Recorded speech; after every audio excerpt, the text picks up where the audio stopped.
لو تناهيتم إلى سر الحياة وصنعتم كائنا حيا نرى. ایک میرا سوال یہ ہے، جو بھی آپ نے بات کی تھی نا کہ ایک لڑکا چھوٹی چھوٹی سی باتوں پہ رشتے ریجیکٹ کر رہا تھا، تو کیا چہرے کی وجہ سے رشتہ ریجیکٹ کرنا کیسا ہے؟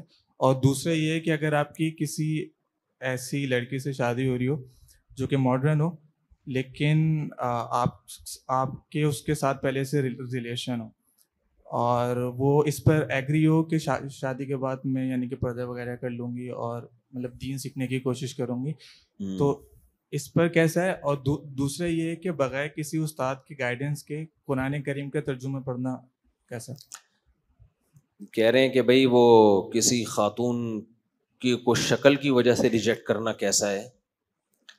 دیکھو، شکل کی وجہ سے ریجیکٹ کرنا جائز ہے، لیکن سب سے پہلے دین کو ترجیح دینی چاہیے. حدیث میں آتا ہے شکل بعد کی چیز ہے. ایک خوبصورت ہے دیندار نہیں ہے، ایک دیندار ہے خوبصورت نہیں ہے، تو پھر ترجیح کس کو دو گے؟ دیندار کو. یہ خوبصورتی کی ٹھڑک جو ہے نا تھوڑے دنوں میں ختم ہوتی ہے، جب بچے پیدا ہوتے بگڑنا شروع ہوتے ہیں.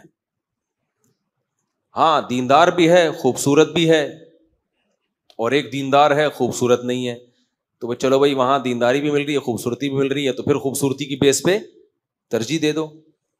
تو سب سے پہلے دین کو رکھو، اس کے بعد خوبصورتی یہ ساری چیزیں اس کے بعد کی چیزیں. تو دین کے ترجیح دینے کے بعد اگر کوئی خوبصورت نہ ہونے کی بیس پہ ریجیکٹ کر دیتا ہے تو ٹھیک ہے، لیکن اس میں بھی ایک لمٹ ہونی چاہیے. کچھ لوگوں کا ایسا معیار ہوتا ہے، اپنے آپ کو کبھی شیشے میں غور سے دیکھا نہیں ہوتا انہوں نے. ہمارے ایک جاننے والے تھے، ان کی شادی ہوئی، لڑکا تھا، تو اس کے احساس کمتری میں چلا گیا. جب دلہن کو دیکھا نا تو بار بار کہ میری بیوی تو خوبصورت نہیں ہے. تو ہمارے استاذ واقعہ سنا رہے تھے، کہتے ہیں اس کو میں نے کہا کہ تو نے کبھی اپنے آپ کو شیشے میں دیکھا ہے؟ کہہ رہے 100 دفعہ دیکھا. کہہ رہے آج اس نیت سے دیکھ کے میں خوبصورت ہوں یا نہیں ہوں. کہہ رہے جب دیکھا نا تو ذرا بھی اس میں حسن نہیں تھا. کہہ رہے جب اس نیت سے دیکھا نا بہت غور کیا کہ کسی حسن کچھ نظر آ جائے، تو نظر ہی نہیں آیا نا اپنے اندر. تو کہہ رہے اس کے بعد سے ٹھیک ٹھاک زندگی گزار رہا ہے. یعنی اس نے پھر یہ سوچا کہ اس ڈیزائن پہ یہ بھی کیا ہے، غنیمت ہے. تو اپنی حیثیت بھول جاتا ہے انسان، کبھی مالی حیثیت بھول جاتا ہے، کبھی جسمانی حیثیت بھول جاتا ہے. ہر ایک کو حسینہ چاہیے بھائی. ساری دنیا، وہ سارے مزے دنیا میں نہیں اللہ نے رکھے. ایک حد ہوتی ہے، ٹھیک ہے کسی حد تک اٹریکشن ہو تاکہ اس سے محبت بھی تو ہو نا. تو لیکن بہت زیادہ اس میں جانا اور بالکل ذرا رنگ بھی ایسا ہونا چاہیے اور ناک ایسی ہونی چاہیے، قد اتنا ہونا چاہیے اور یہ والی زبان ہونی چاہیے اس قوم کی. جو لوگ یہ کرتے ہیں پھر ان کو اس طرح کی مل جاتی ہے، لیکن ان کی حالت یہ ہوتی ہے کہ جب دانت تھے تو بادام کھانے کے پیسے نہیں تھے، اب جب بادام آئے ہیں تو منہ میں کھانے کے لیے دانت بچے نہیں. تو مل تو گئی حسینہ، لیکن خود اب اتنی عمر ہو گئی ہے کہ اب وہ بڑھاپے کی طرف جانا شروع ہو گئے. بچے بڑھاپے میں پیدا ہو رہے ہیں، تو ہر چیز کی ایک حد ہوتی ہے یار. مل جائے، اٹریکشن لگے تو بس اللہ کا نام لے کے کر لو. اور پھر یہ سمجھو اللہ کے علم میں میرے لیے اس سے خوبصورت دنیا میں تھی نہیں. وہی بندہ خوش رہ سکتا ہے. اور جو کمپٹیشن میں لگ گیا نا، ابے فلانے کی بیوی دیکھو فلانے کی دیکھو، تو کمپٹیشن کی تو کوئی حد نہیں ہے بھائی. پھر تو لگے گی نہیں کوئی حسینہ. آپ ایک سے ایک بڑھ کر مارکیٹ میں وہ پھر عورتیں غصہ کرتی ہیں ہمیں کیا بول رہی. میں امریکہ بھی گیا نا، ایک کالونی میں نے دیکھی اتنی خوبصورت، میں نے کبھی زندگی میں نہیں دیکھی اتنی خوبصورت کالونی یار. تو میں بڑا حیران، میں نے کہا اس سے بھی کوئی خوبصورت علاقہ ہو سکتا ہے؟ دوسرے علاقے میں وہ اس سے بھی زیادہ خوبصورت. ہم کہتے ہیں نا جنت کتنی خوبصورت ہوگی، بھائی جب دیکھیں گے نا تو ہم کہیں گے بھائی یہ تو بہت خوبصورت جنت ہے. اور حدیث میں آتا ہے کہ جو اوپر کی جنت ہوگی نا، جو وہ اس سے بھی زیادہ خوبصورت ہوگی. تو یہ خوبصورتی کی کوئی انتہا نہیں ہے. یوسف علیہ السلام اتنے خوبصورت تھے کہ آدھا حسن اکیلا یوسف علیہ السلام کو دیا گیا تھا. تو اگر کمپٹیشن میں لگ گئے نا، باقی لوگ کہتے ہیں امریکہ کی خوبصورتی کی تعریف کر رہا ہوں، اتنے خوبصورت گھر کے باہر سے خوبصورت ہے، اندر کی صورتحال تھوڑی تمہیں بتا رہا ہوں میں. گھروں کی اندر بھی میں گیا ہوں، گھروں میں اندر جاؤ گے آدمی کہے گا باہر ہی اچھا تھا میں.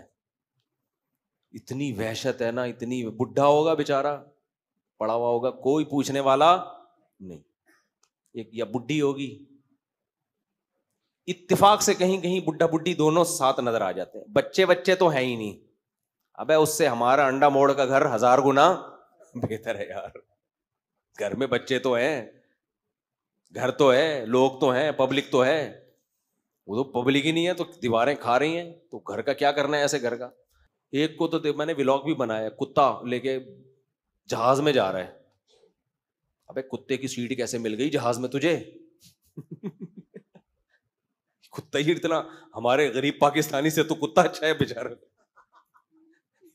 اس کو تو پتا یہ چلا, اس سے ہم نے انٹرویو لیا تو وہ کتے کے اوپر نا ٹیگ لگا ہوا تھا. ٹیگ یہ تھا ایموشنل کر کے آگے کچھ, کہ اس کو خصوصی اجازت دی جا رہی ہے اپنے مالک کے ساتھ جہاز میں سفر کرنے کی. سیٹ پہ آدمیوں والی سیٹ ملے گی اس کو. ہم نے پوچھا یہ خصوصی کیوں؟ تو اس نے کہا میں نے بھائی اپلیکیشن دی ہے کہ میں اس کتے کے بغیر نہیں رہ سکتا, اتنی دیر بھی نہیں رہ سکتا کہ کتے کو کسی اور ڈپارٹمنٹ میں بٹھا دو, کتا اسی کی سیٹ پہ بیٹھے گا, میں نہیں رہ سکتا. پھر ہم نے ان سے پوچھوایا, وہ اسپینش بول رہا تھا. میں نے کیسے پوچھو کیوں نہیں رہ سکتا؟ تو اس نے, گورے نے کہا میری کوئی اولاد نہیں ہے کیونکہ میں نے شادی نہیں کی, گرل فرینڈ تھی, تو اب میرا یہی ہے. تو میں نے کہا دیکھو ان کی بہو بھی کتا, ان کا داماد بھی کتا, ان کا پوتا بھی کتا, ان کی کا نواسا بھی کتا, ان کی نواسی بھی کتا. تین نکلنے لگا تھا. ساری محبتیں جو بیٹوں سے, بیٹیوں سے, بہوؤں سے, دامادوں سے, پوتوں سے, نواسوں سے چاہیے, جو ہمیں مل رہی ہوتی ہیں الحمدللہ, تو وہ ساری محبتیں یہ کس سے لے رہے ہیں؟ کتے سے. تو ان کا تو بیٹا بھی کتا, بیٹی بھی, پوتا بھی, پوتی بھی, بہو بھی, داماد بھی, سب کچھ یہی ہے. باپ دادا بھی نہیں ہے تو ان کا باپ بھی یہی, ماں بھی یہی. حقیقت بتا رہا ہوں, ساری محبتیں کس سے لے رہے ہیں؟ کتے سے لے رہے ہیں. سمجھتے ہو کہ نہیں سمجھتے؟ یہ ہے حال اس قوم کا, اور ہمارے مسلمان بھی اسی طرف جا رہے ہیں, چاہے وہ مذہبی بھی ہو. نسلیں روک روک کے بیڑا غرق کر رہے ہیں اپنا. تو یہ خوب سمجھ لو کہ یہ جو نسل روکی نا تو انجام. اچھا میں جب یہ وحشیانہ منظر دیکھ رہا ہوں وہاں پہ کہ یار یہ حشر ہے, اچانک فیس بک پہ کلپ آیا پاکستانی کسی اسکالر کا, وہ پوڈ کاسٹ میں نا, ڈاکٹر تھا کوئی, سوری اسکالر نہیں, ڈاکٹر لوگوں کو ترغیب دے رہا ہے, دیکھیں نسل روکنا بہت ضروری ہے. ایکچولی اس غربت مہنگائی میں بے لگام بچے نہیں ہونے چاہیے. ایکچولی خواتین پہ ظلم ہے کہ وہ آپریشن کروائیں, مردوں کو نسبندی کرنی چاہیے. میں نے کہا اصل کتا تو وہ نہیں بلکہ یہ ہے, جو یہ حالات دیکھ کے بھی کمبختوں کو عبرت حاصل نہیں ہو رہی ہے. تو میں نے اپنے ایک دوست ہیں لاہور میں, ان کو بھیجا. میں نے کہا یہ نمونے پتہ نہیں کہاں سے پیدا ہو گئے جاتے ہیں یار, جو ان حالات کو دیکھ کے بھی ان کو عبرت نہیں ہو رہی. وہی حشر جو ان کا ہوا چاہتے ہیں کہ ہمارے, کہہ رہے ہیں مرد کو چاہیے نسبندی کرا کے رکھے. تو انہوں نے بڑا اچھا جواب دیا, انہوں نے کہا اس کے ابا نسبندی کرانے بھول گئے تھے تو ایسے نمونے پیدا ہوتے ہیں. اس کا باپ یہ اگر نسبندی کرا لیتا تو یہ نمونہ پیدا نہیں ہوتا. تو یہ نمونے ہیں جو تمہیں بیڑا غرق کر رہے ہیں. ایک صاحب ہم ملے مجھے چند دن پہلے, حالانکہ اچھے بھلے نمازی ٹائپ کے آدمی ہیں, دیندار فیملی سے تعلق ہے. مجھے کہنے لگے دیکھیں مفتی صاحب ایکچولی میں تو اسی کا قائل ہوں کہ بچے نا اپنی آمدن دیکھ کے ہونے چاہیے, یہ نہیں کہ آمدن ہے نہیں بچے آئے جا رہے. تو میں نے کہا کہ چلے ایسا کرتے ہیں آپ ایک, اچھا میں ان کو بتا رہا ہوں کہ جاپان میں بڈھی عورت کے واقعہ ہوا کہ مر گئی, لاش سے پتا چلا ہے, بدبو سے پتا چلا ہے کوئی مر گئی ہے. یہ نسل روکنے کے نتائج ہیں. اس کے بعد بھی یہ الفاظ کہہ رہے ہیں کہ نہیں دیکھیں ایکچولی انسان کو اپنی جاتے ہیں پیسے کے حساب سے.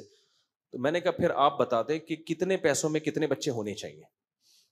ایک فارمولا بنایا تاکہ میں بیان میں نا پھر لوگوں کو بتاؤں, بھائی جس کے 1 لاکھ تنخواہ ہے اس کے 1 بچے, جس کے 2 لاکھ ہیں اس کے 2 بچے, جس کے 1 کروڑ ہے اس کے 10 بچے, اور جس کی اتنی آمدن ہے اس کے نہیں ہونے چاہیے. تو کوئی فارمولا بتا دو بھائی, کیا خیال ہے؟ پھر میں نے کہا یہ آپ کو پتا نہیں ہے کہ جتنے ارب پتی لوگ ہیں نا ان کے بچوں کی تعداد اتنی کم. یہ نفسیاتی بیماری ہے, یہ جو ہے نا دماغی بیماری ہے کہ بچے ہو جائیں گے کھائیں گے کہاں سے. یہ نفسیاتی مرض ہے جو اللہ پہ توکل نہ کرنے کے نتیجے میں پیدا ہوتا ہے. یہ کوئی فلسفہ نہیں ہے, فلسفہ ہوتا تو پھر بتا دیتے. کیا خیال ہے بھائی کہ بھائی اتنی آمدن ہو تو اتنے ہونے چاہیے, اس سے کم ہو تو. ہم تو دیکھ رہے ہیں جس کی جتنی زیادہ آمدن ہے بچوں کی تعداد اتنی کم ہے. اس کا مطلب یہ ہوس ہے, یہ دنیا کی محبت ہے. سمجھتے ہو کہ نہیں سمجھتے؟ یہ مسئلہ نہیں ہے کہ آمدن کی وجہ سے, یہ منجن ہے جو مارکیٹ میں بیک رہا ہے. اس لیے نہ اٹھا کر پھینک دو باہر گلی میں. نئی تہذیب کے انڈے ہیں گندے, کیونکہ جب نسل روکو گے تو پھر بریکیں فیل. پہلے گوروں کو یہ سمجھایا کہ 2 بچے ہی اچھے ہیں, تھوڑے دن میں ان کا جب بچے کم اچھے ہیں تو پھر 9 ہو زیادہ اچھے ہیں, پھر وہ اس پہ سیٹ ہو گئے. ہوا و حرص والا دل بدل دے, میرا غفلت میں ڈوبا دل بدل دے.